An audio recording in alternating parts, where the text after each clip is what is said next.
кранист гэдэг мэрэгжилдээ өөрөө дуртай, өөрөө дурлаж аваад болсон юм болохоор тэр болгоныг бол ерөөсөө хэцүү вэ эдэр гэж ерөөсөө бодохгүйгээр л энэ ажлаа хийж ажилладаг л да.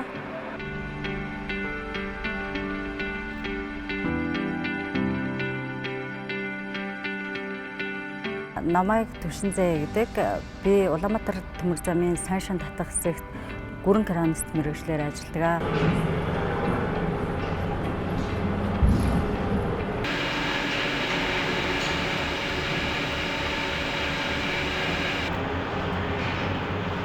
Миний ээж болохоор татах хэсэгт гүрэн кранист мэргэжлэр ажиллаж байгаад өндөр насныхаа тэтгэврт гарсан. Бид нар ингээд жоохон байхдаа би ч одоо айлын 2 дахь хүүхэдтэй доороо 4 дүүтэй. Тэгээд ээжийнхээ ажил дээр ирээл ээж ингээл крантаага 2 тийшээ ингээл ажиллаад явхад ээж онгоцоор явж энэ ямар гоё юм бэ ээжихээ болох юмсан гэж очиод ярьдаг байсан. Тэгэл ээжихээ мэргэжлийг өрн эзэмшихээр сэтгэл шулуутсан.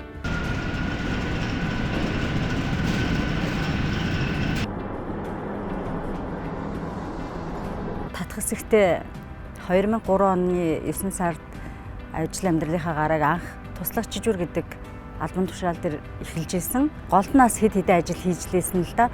2018 оны 9 сард анх кранистаар ажилд ороод 2019 оны 1 сард багш шавын гэрээ байгуулад миний багшийг Цэнзүрэнгийн орч болд гэдэг тус байгууллагт одоо бараг 30 жил ажиллаж байгаа юм байгаа. Манай багш болохоор одоо сэргээн босхын сумт машины кранист гэж явдаг. Бүх юмыг л багш маань л зааж өгч сургасан да. Авсан дээр аваад энийг сайн уншаад ооссон эсгээс сайн магадгүй шалгаад зүй ооссон гэдэг 3 ооссон байна.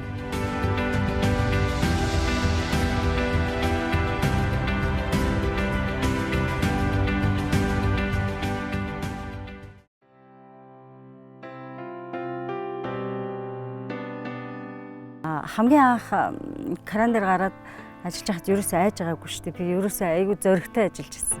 Ший дэмгий ерөн хизээ язаны нэг кранаас тааштай би ерөөсөө л чадна гэдэг зорилгоор ерөөсөө шамдаал тэгэл бас нөгөө нэг одоо бас буруу маавах зүйл гараад одоо ингээл засварчдаа загнуулах үйл явдлаас өрнө нь тэр үед бас ерөн болдөө ч юм уу лээ. Би бас чадахгүй болов гэж боддог байсан. Тэгэл юу ч хийж чадахгүй жид ингээл багш маань хүртэл урам зориг өгөөл тэгэл ажлынхаа гарааг цааш үргэлжлүүлсэн дээ.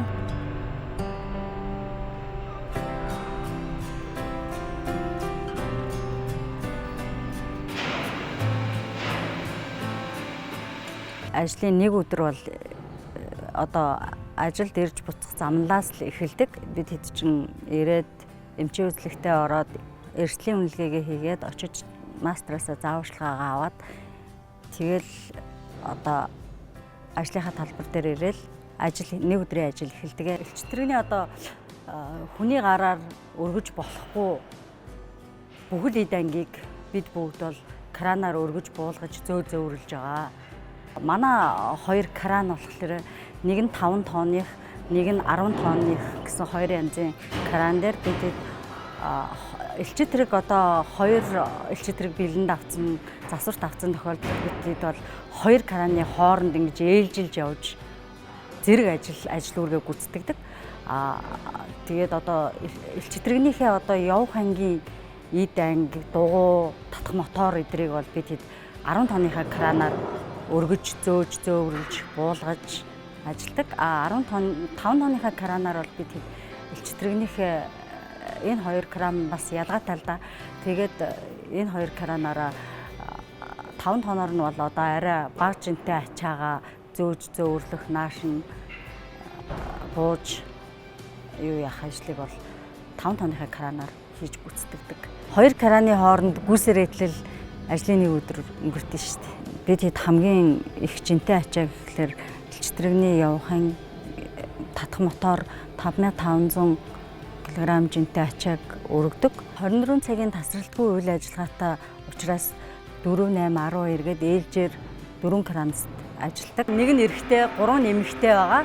Бидний кранистуудын ерөн бол юу гэдэг штэ 90% эрэгтэйчүүд 10% эмэгтэйчүүд ажилдаг гэдэг одоо тийм бүр судалгаа байд юм лээ. Тэгээд уншичаад би бас бодож ирсэн л да. Бидний одоо ажиллаж байгаа энэ татах хэсгийн засварчид ер нь бүгд л эрэгтэй хүмүүс байдаг. Тэгээд эрэгтэй хүмүүстэйгээ ажиллаад хүнд тооныхаа ачааг өргөөж буулгаад ингээд явж байхад бас мэрэгчлэрээ бахархах юм бол бидэнд айгүй их байдаг.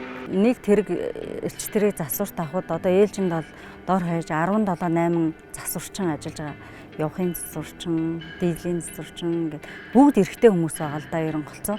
Тэгэл эрэгтэй хүмүүстэй ажиллана. Кран дээрээсээ буух элч тэрэгнийхээ эд ангийг яг өргөцсөн байж байгаа тохиолдолд нэг цагаар эдгээр буухгүй байх тохиолдол кран дээр бол ерөөсө хангалттай байдаг л да. Зааварчилгаа аваад одоо тийм ингээл гарцсан хүн чи одоо тэгэл хашгираад ээж болохгүй бас л төвчээр заадгалдаа эмэгтэй хүн бас төвчээртэй байдгийн болов уу гэж боддоо шүү дээ. Кран дээрээ гараад ажиллаа эхлэхэд бол одоо манай байгууллага бол биднэрт камер дэлгэц шийдэж өгсөн. Тэгээд үзэгдэх орчим хязгаарлагдмал газрыг бол бид камераараа хянаад явцдаг. Байнга ерөөсө гар дохиогоор ажилчтайгаа харьцдаг л да. Бид нар ч одоо яг гол нь хөдөлмөрийн аюулгүй байдал эрүүл ахуйн чиглэлээр нөгөө эрсдлийн үнэлгээнд дээр гар үсийг зураад гарсан хүний гар хөл авчих бай. Маш сонор сэрэмжтэй л ажиллахгүй бол бидний ажил ерөөсөө ур чадвар шаардсан тийм ажил л да.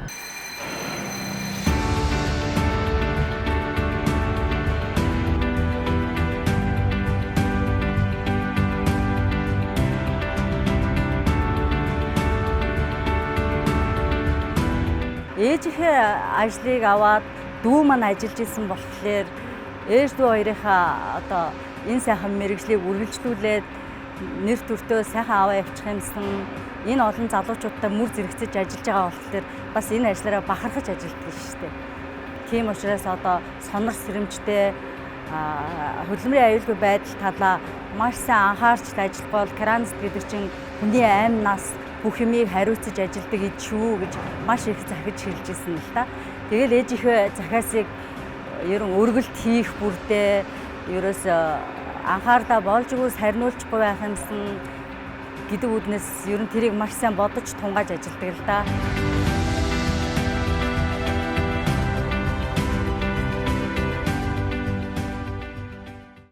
Ам бол дөрвөлээ нөхөр хоёр хүүхдээ хамт амьдардаг. Нэг нь одоо ажил амьдралынхаа гарааг эхэлсэн байгаа. Нэг нь баг нь 12 дугаар анги л да.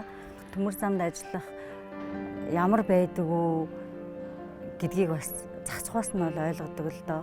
Ойлгоод очиход одоо халуун уур амьсгалтай адаглал хоол цайгаа хийцэн байцгааж байдаг л да. Ерөөсөө элчит тэргийг засварт авах, бэлэнд бичих, тэгээд өргөж буулгах, зөөж зөөвөрлөх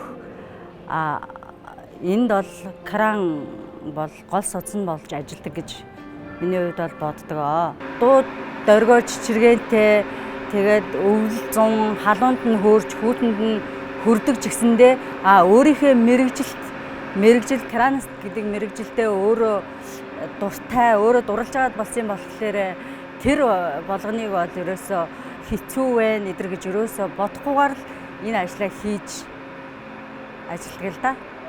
Өнөөдрийн ажил дуслаа да тий. Ингээд дуусчихна. Өнөөдөр цагаан бүгд өрөвдөлтөй ажиллалаа. Хариуцаа ажиллаа, цаг хугацаанд хийж дуусгалаа. Дуусгалаа.